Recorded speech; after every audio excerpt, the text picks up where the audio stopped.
বিসমিল্লাহির রহমানির রহিম।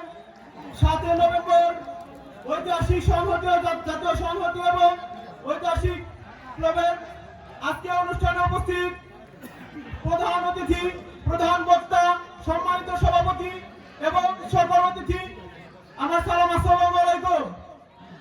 আপনারা সাম্প্রতিক দেখবেন যে কিছু সুশীল এবং কিছু জ্ঞানীগুণী মানুষ বলার চেষ্টা করতেছে যে মানবাধিকারের কথা, রাজনৈতিক চর্চার কথা।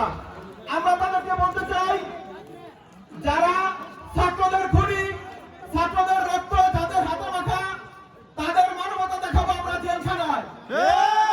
আমরা বাংলাদেশের মাটিতে দেখতে চাই না আওয়ামী লীগ এমন একটি রাজনৈতিক দল, হাজার হাজার স্টুডেন্ট, হাজার হাজার জনগণ মারা যাওয়ার পরেও এই দল একটি সমবেদনা, একটি দুঃখ প্রকাশ করে নাই।